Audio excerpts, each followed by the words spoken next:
It was raining the day they met. Not the kind of rain that ruins plans, but the soft drizzle that makes the world pause. Ayan was sitting under the old railway shelter, sketching strangers passing by. The city smelled of wet earth and stories. Then came Zara, her hair drenched, eyes searching for something. Or maybe someone.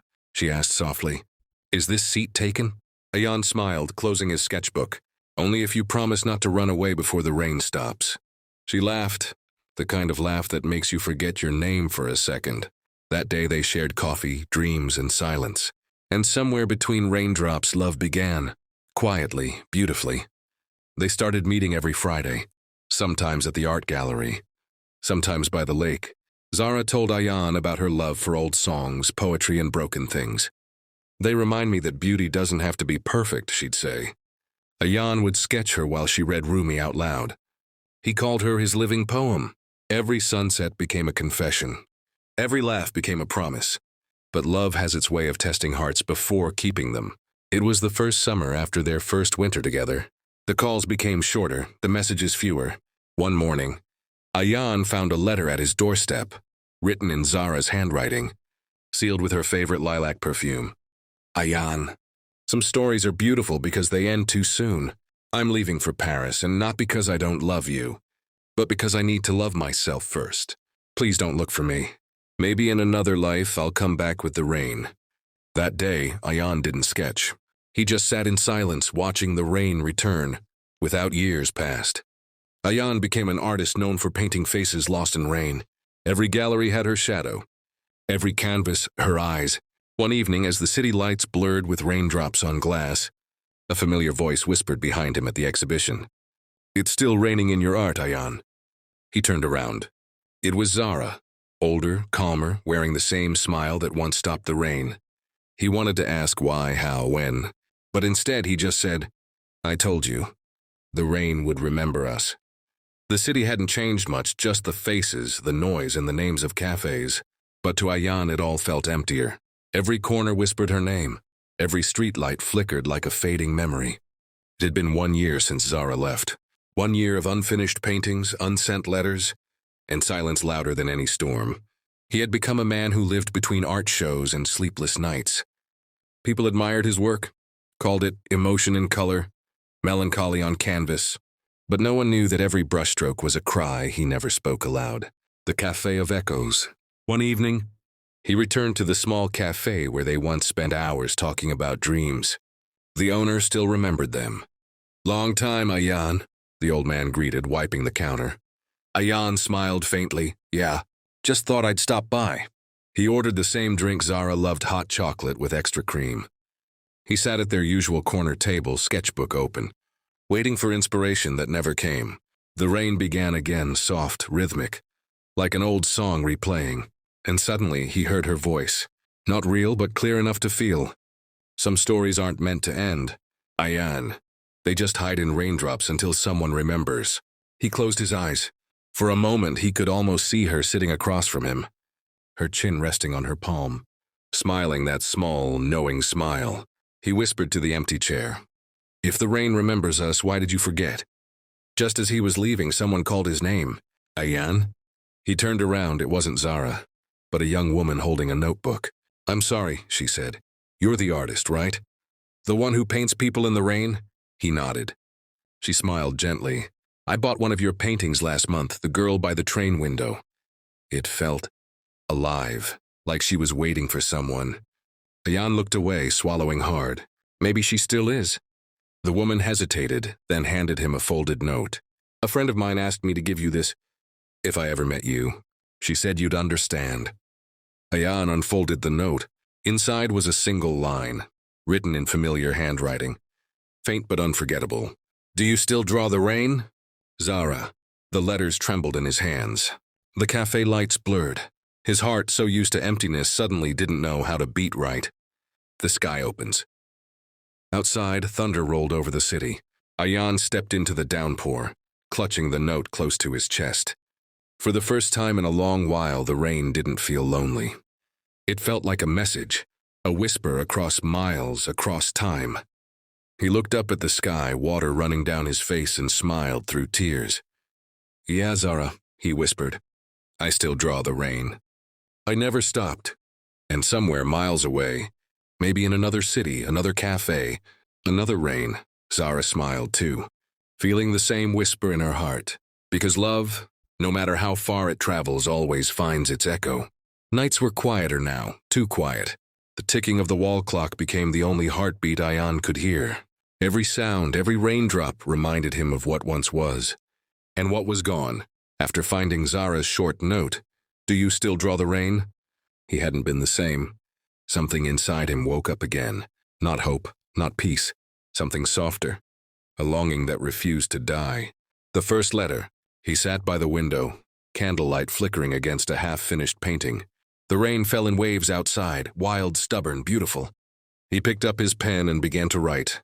Dear Zara, it's been 389 days since you left. The city still smells like the day you walked away. Wet earth, burning coffee and something missing. I still draw you sometimes, though your face fades a little more each time. I never thought love could have a sound. But silence, yours, is the loudest thing I've ever known. Ayan. He folded the paper, placed it inside an old envelope, but didn't mail it. He didn't even know where to send it. So he started keeping them in a wooden box under his bed. Letters never sent. The days between, weeks turned into months. Every night he'd write another letter. Sometimes a page, sometimes just a line. Zara, I passed by the lake today. The bench still remembers your laughter. Zara, the rain came early this year. I waited under the same shelter. You didn't. Zara, do you ever dream of me? Or did Paris erase me like a smudge on glass? Each word became a quiet rebellion against forgetting. His art changed too. People began noticing how his colors had grown warmer. Softer, less about pain, more about memory. He didn't paint sorrow anymore. He painted what it looked like to survive it. One afternoon, he was invited to display his latest collection, Echoes in the Rain. It was his most personal work yet, each painting inspired by the letters he never sent. At the entrance, he left a small wooden box labeled, To the one who still remembers the rain. No one knew what it meant, but Ayan did. He stood quietly as people admired his art, but his eyes kept drifting toward the door, as if expecting her to walk through at any moment. The final letter. After the exhibition, Ayan came home and wrote one last letter, not because he was giving up, but because he had nothing left to say. Dear Zara, if you ever find this, know that I never hated you for leaving. You taught me that love isn't always about staying. Sometimes it's about learning how to keep breathing when someone stops being your air. I still draw the rain, and maybe that's enough. The city was drenched again. The streets shimmered like glass. The air heavy with that scent he could never forget. Rain and remembrance. Ayan stood at his studio window, Zara's letter in his hand, reading it again and again as if the words might disappear if he blinked. I'm coming home. He had imagined those words 1,000 times, in dreams, in paintings, in the sound of rain, but never thought he'd see them for real. And yet there they were, written in her hand, smelling faintly of lilac and lost time. He whispered into the empty room, She's coming back. After all this time, the waiting. Days passed slowly, painfully. Every morning he looked out the window, half expecting to see her silhouette crossing the street. He painted just to fill the silence, strokes of blue, gray, and the color of memory. He told himself not to expect anything. People change, feelings fade, but some part of him, the part that still drew the rain, refused to stop hoping. Then one evening, the doorbell rang, just once, softly. Ayan froze. The brush slipped from his hand, leaving a streak across the canvas. He walked slowly toward the door, heart racing like it did the first day he met her at the train station. When he opened it, she was there. The return. Zara stood on the doorstep, soaked in rain, her hair clinging to her face just like that first day years ago. But her eyes, those eyes, still held the same warmth, though now framed with quiet sorrow. For a moment neither spoke. The air between them carried every word they had written and never said. Finally, Ayan broke the silence. You came back. Zara smiled faintly. The rain wouldn't let me stay away. He wanted to say so many things. Where were you? Why now? Do you still love me? But all that came out was a whisper. I never stopped drawing you. Tears glimmered in her eyes. I know, I saw it in your paintings. Every one of them felt like a letter you couldn't send. They stood there for a long moment, letting the rain wash away years of distance. Then Ayan stepped aside. Come in, he said softly. And for the first time in years, Zara walked into his world again. They sat together in the studio surrounded by paintings of her. Zara walked from canvas to canvas, fingertips tracing her own reflection in oil and color. Did it hurt to paint me? She asked. Ayan smiled sadly. Only the days I tried to stop. She turned toward him, tears spilling freely now. I thought leaving would help me find myself. Ayan, but every city felt empty without your silence in it. He nodded slowly. I thought forgetting would heal me. But every drop of rain reminded me that love doesn't end. It just changes shape. For a moment, neither said anything. The rain whispered softly against the windows like applause for their honesty. The photograph. Zara reached into her bag and pulled out something. A small folded photograph. It was from the day they first met. The old railway shelter. Her smiling shyly, Ayan sketching her. I carried this everywhere, she said. Whenever it rained, I took it out and told myself, the rain remembers him too. Ayan took the photo gently, his hands trembling. And now? He asked. Zara smiled through her tears. Now I'm here, and I don't want to just remember anymore. He reached for her hand, a slow, hesitant reverent, and she didn't pull away. It felt like touching time itself, fragile and real. The unspoken promise. That night Zara stayed. They didn't speak much, words would have broken the peace. Instead, they sat side by side, listening to the rain. Ayan whispered, almost to himself. I used to think the rain was our curse. But maybe it was our way back. Zara looked at him, eyes full of quiet love. The rain never forgets, Ayan. It only waits, just like you did. And as the night deepened and the rain softened to a lullaby, they both realized, sometimes love doesn't need to be perfect to last. It just needs to remember. The rain had slowed to a whisper, as if even the sky was listening to them breathe. Morning light poured into the studio, touching the canvases with a golden hue. For the first time in years, Ayan woke up not to loneliness, but to the quiet rhythm of Zara's presence.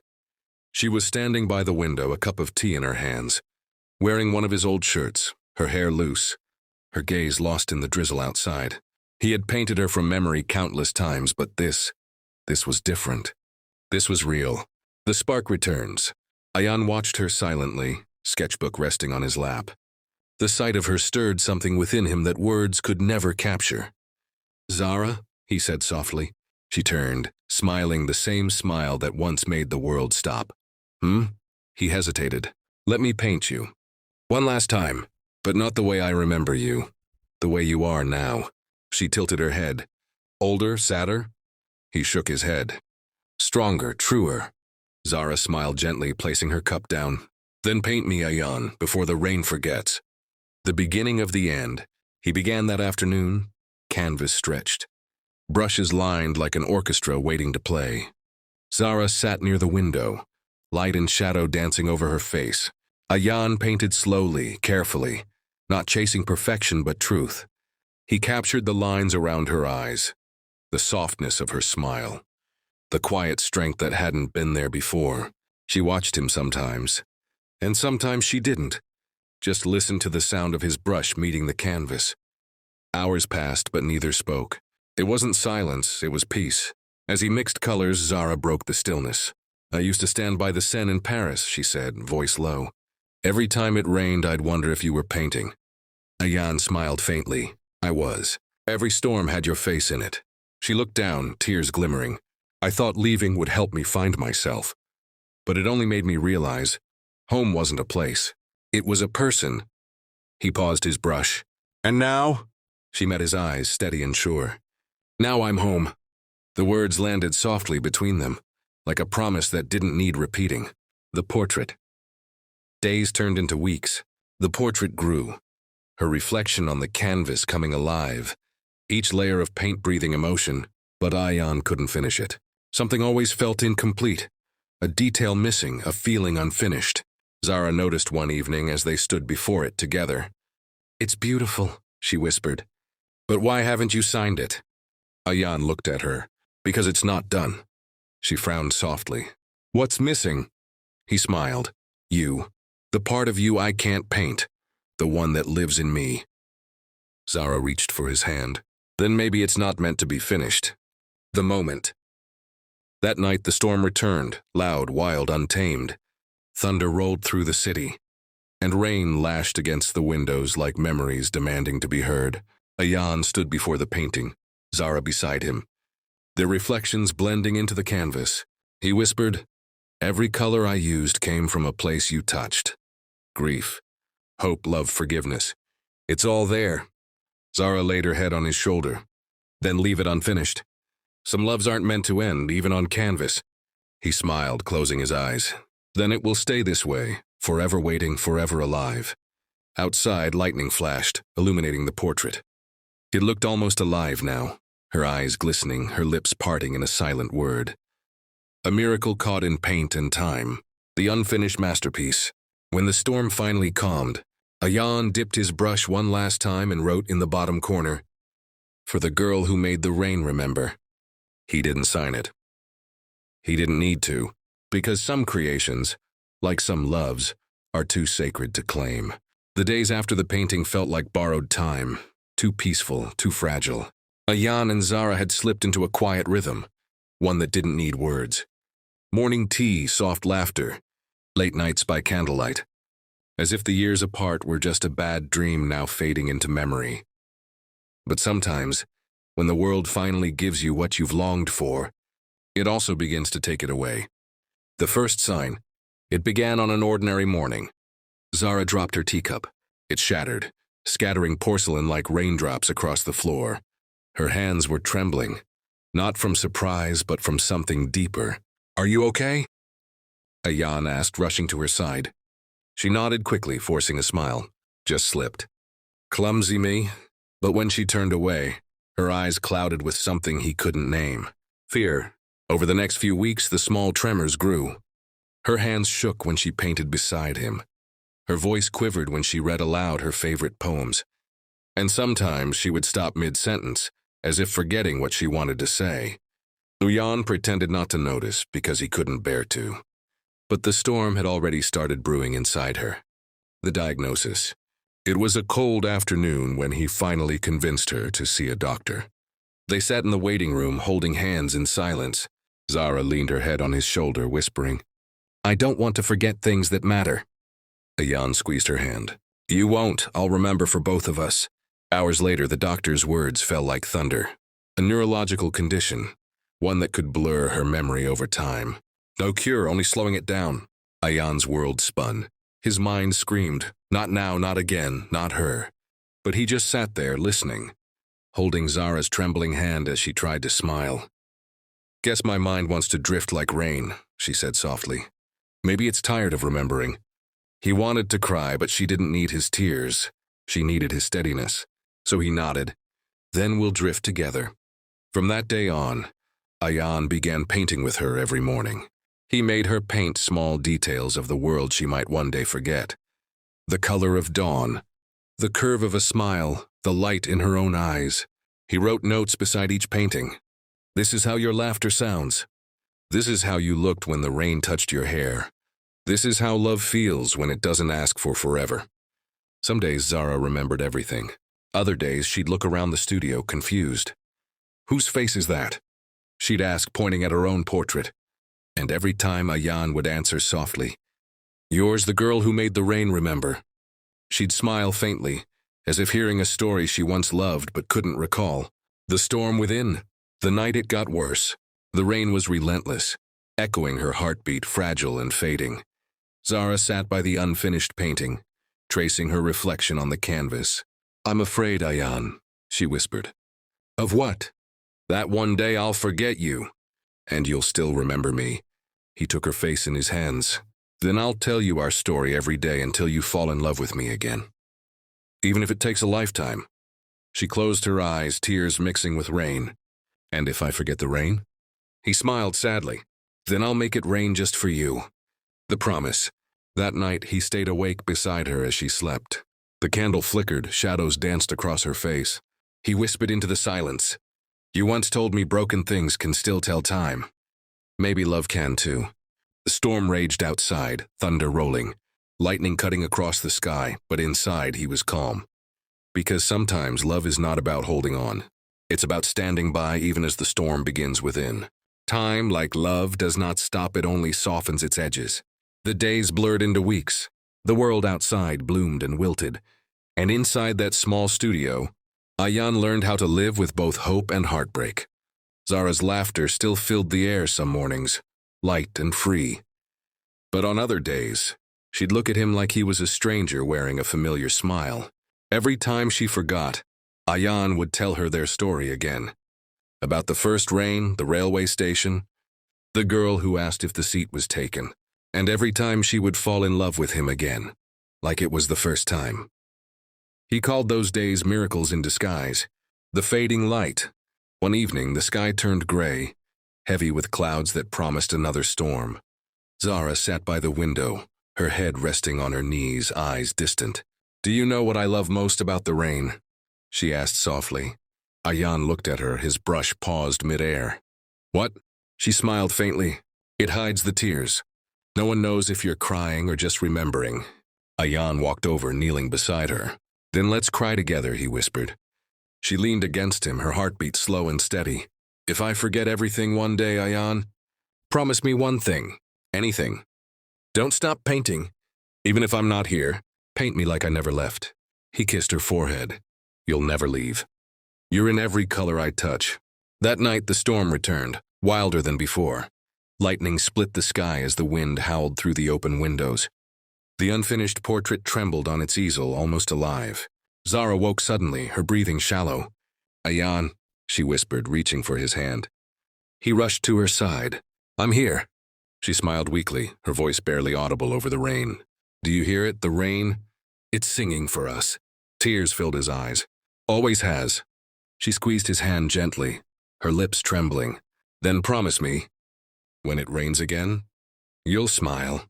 And before he could answer, before the next thunder rolled, she closed her eyes, her hand still in his. The room fell silent except for the endless rain after the storm. The days that followed were slow, heavy, and hollow. Ayan didn't paint for weeks. The studio felt empty, like the rain itself had lost its purpose. But one evening, as he stood by the window, he noticed something. The old canvas, the unfinished painting, seemed to glow in the soft twilight. Her eyes, captured in color, looked alive, filled with the warmth he'd fallen for. And suddenly he understood. The rain hadn't taken her away. It had simply carried her somewhere he couldn't reach, yet. He picked up his brush for the first time in months and wrote, in delicate letters beneath her portrait, "She became the rain, and the rain remembered us." Epilogue, years later. Years passed. Ayan grew older, his hands slower but still steady. His final exhibition, titled "The Rain Remembered Us," filled the gallery with paintings of love, loss and light. At the center hung the same unfinished portrait, untouched since that night. Visitors often asked him why it remained incomplete. He would smile softly and say, "Because some stories never end. They just keep raining." Outside, the clouds gathered again, and as the first drops fell against the glass, Ayan looked up, eyes shining, and whispered into the storm, "You came back, Zara." The rain answered softly, like a heartbeat from heaven.